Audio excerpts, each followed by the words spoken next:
et les juifs. Les chrétiens et les juifs.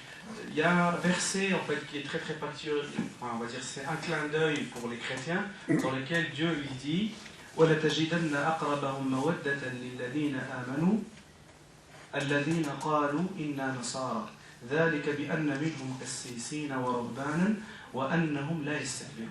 Il dit, tu trouveras parmi les gens les plus amicaux vis-à-vis des croyants, c'est-à-dire les musulmans, ceux qui ont dit nous sommes des chrétiens. Pourquoi? Parce que parmi eux, il y a des prêtres, des gens des prêtres, des gens de l'église, et qui croient en Dieu, et qui n'ont pas d'orgueil, et qui n'ont point d'orgueil. Donc c'est un clin d'œil qui est adressé de la part du Coran aux gens du livre, et plus particulièrement aux chrétiens. Voilà.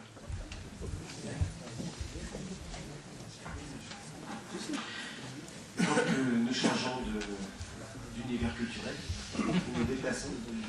Alors, avant de commencer, j'aimerais juste préciser du fait que là, quand on vous entend, voilà, nous on entend ces fêtes, moi je découvre plein de choses, je trouve ça passionnant. Les fêtes chrétiennes sont centrées sur des événements ou une foi que nous avons en Jésus qui est troublante pour les musulmans à plusieurs égards. Donc j'ai employé des expressions qui peut-être pour vous peuvent être choquantes. Alors il y en a au moins. Alors le fait par exemple que pour nous bien sûr Jésus est mort, alors dans l'islam traditionnellement il n'est pas mort. Donc ça évidemment vous allez voir c'est le centre de notre plus grande fête. Alors voilà, je vais devoir en parler. Et surtout la notion de fils de Dieu qui évidemment est très problématique et qui en fait il ne faudrait pas la prendre au sens littéral. C'est évident, on partagera que Dieu ne peut pas avoir un fils au sens où nous avons des fils. Ça, c'est clair. Donc, il ne s'agit pas de ça. Et en fait, souvent, les querelles là-dessus ont porté sur le fait qu'on se connaissait mal et que même bien des chrétiens n'ont pas toujours ils sont tellement habitués à cette notion qu'ils n'ont pas toujours le temps, ils ne prennent pas sur le temps de réfléchir et de comprendre réellement ce que nous mettons sous cette expression. Donc, c'est une réalité théologique qui demanderait un grand débat. Mais quand on doit parler des fêtes, je ne vais pas rentrer là-dedans, ce serait trop compliqué, puis ça nous emmènerait trop loin. Voilà, mais c'est juste que je ne voudrais pas que vous vous sentiez blessé ou choqué, parce que je sais que le péché d'association est le pire, enfin, je ne sais pas si on pourrait être sur les bons mots pour les femmes, mais est le pire, et que, voilà, nous croyons aussi au Dieu unique, simplement on a une façon un peu particulière. Alors, autrement, nous allons rentrer dans cette année chrétienne. Alors, j'ai fait un petit peu comme vous, j'ai pris un déroulé avec des couleurs qui correspondent en fait à nos couleurs liturgiques. Quand un prêtre célèbre, il a, suivant les fêtes, il a des couleurs qui peuvent être verts en temps normal, qui sont en violet quand on est en temps de préparation, ou de jeûne, ou de pénitence, en blanc quand c'est les grandes fêtes, et rouge pour certaines fêtes particulières. Alors, cette année chrétienne, d'abord, elle est solaire. Alors, effectivement, j'ai éprouvé le même besoin de le préciser parce que c'est pas très évident. Elle est solaire. Donc, nous sommes calés sur les 365 jours.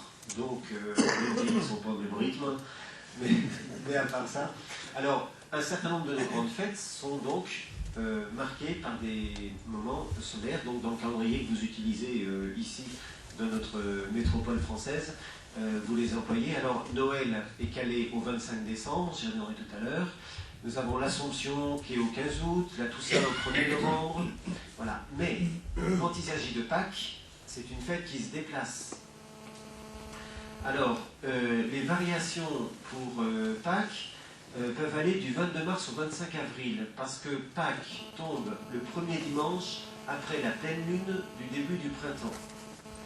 Alors, et puis c'est un tout petit peu plus compliqué, mais enfin, grosso modo, c'est ça.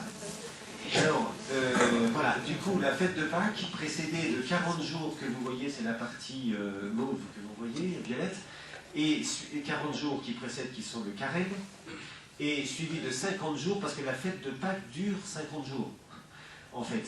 Et dans cette période viennent deux autres grandes fêtes pour nous, mais là je serai plus court sur celle-là, que sont l'Ascension et la Pentecôte. Et je les précise parce que, comme vous, j'allais dire, tant que vous êtes ici, vous subissez notre calendrier, vous en profitez quand il s'agit du lundi de Pentecôte, qu'on a remis, mais voilà, pour entendre que ces mots sont dans notre calendrier. Alors, le rythme de notre année, c'est le rythme de la semaine. En fait, ça c'est comme vous. Mais nous, tous les dimanches, c'est une fête, c'est une célébration de la fête de Pâques. Par exemple, quand nous sommes en période de jeûne ou de pénitence, il nous est, si je peux dire, interdit de jeûner le dimanche. Parce que dimanche, c'est un jour de fête, calé sur la résurrection de Jésus. Tous les dimanches. Voilà. Donc là, on arrête la pénitence, on arrête le jeûne pendant ces jours-là. Alors, Noël. Alors, pour l'instant, je vais très vite, je développerai plus tout à l'heure, je passe les grandes époques de l'année. Donc, Noël est précédé de 4 semaines de préparation qu'on appelle l'Avent. Parce que la venue de Jésus, l'Avent ça s'écrit A-V-E-N-T, c'est pas une faute d'orthographe, c'est parce que la venue de Jésus pour nous c'est l'avènement, c'est-à-dire l'arrivée du Messie. Donc, on s'est calé sur l'avènement et l'Avent, voilà, c'est le début du mot. Donc, c'est un temps en fait où on écoute des prophéties. On se rappelle toutes les prophéties qui annonçaient la venue du Messie. Ensuite vient Noël, donc dans la nuit du 24 au 25 décembre. Et puis nous avons 3 semaines de fêtes qui suivent Noël, 3 semaines de période de Noël, dans lesquelles il y a 3 autres fêtes, mais qui sont moins importantes que Noël. La Sainte Famille, donc on fête la famille de Jésus, l'Épiphanie, j'en ai tout à l'heure, les rois mages, les fameux moments à l'époque des galettes, oui. Et puis le baptême de Jésus par Jean-Baptiste. Alors je ne sais pas comment ça se prononce. Voilà. Yahya. C'est mieux encore à alors, l'arabe m'échappe totalement.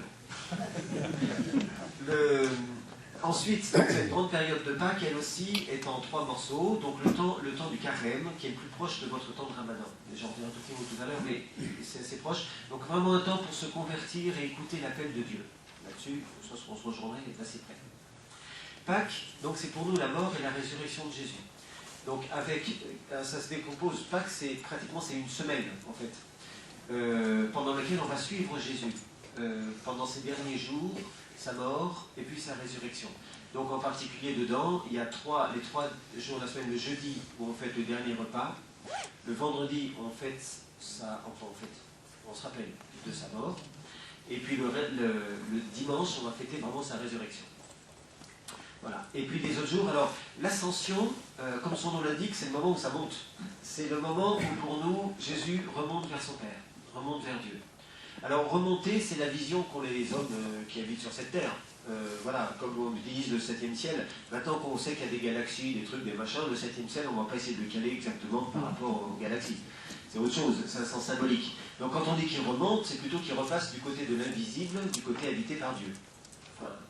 Du côté que nous ne voyons pas, au 40e jour. Et à la Pentecôte, nous disons que Dieu répand son souffle, son esprit. Alors j'entendais tout à l'heure cette allusion au souffle, à l'esprit qui descend sur Moïse, qui va être donné à son tour pour le prophète. Eh bien, nous, en fait, je ne sais pas si on était plus ambitieux. Nous, la fête de la Pentecôte, c'est le jour où cet esprit-là est donné à tous. Enfin, il est donné, non, à l'Église.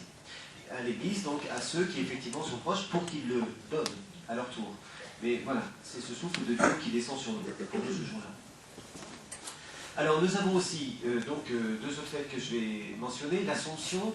L'Assomption pour nous, c'est... Alors je reprends, l'Ascension. L'Ascension c'est Jésus. Alors Assomption c'est un peu plus compliqué comme mot, mais ça signifie que c'est le jour où nous fêtons Marie, mère de Jésus, qui monte elle aussi au ciel.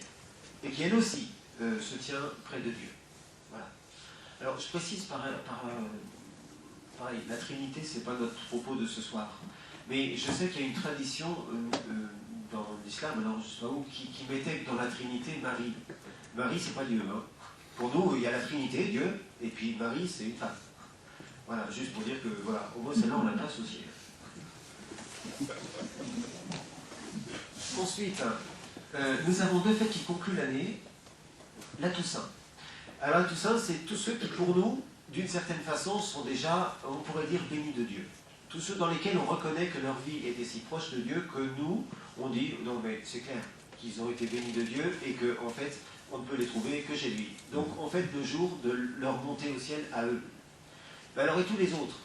Eh bien tous les autres, on a la dernière fête de l'année. Nous, c'est le dernier dimanche de l'année. Comme j'entendais vous, la fête est le dernier mois de l'année. Le dernier dimanche de l'année, nous fêtons le Christ roi.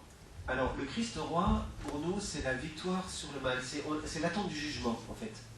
Mais un jugement que nous voyons comme un jugement miséricordieux. Donc un jugement qui est bon pour les hommes. et où Dieu veut confier tous les hommes. Alors,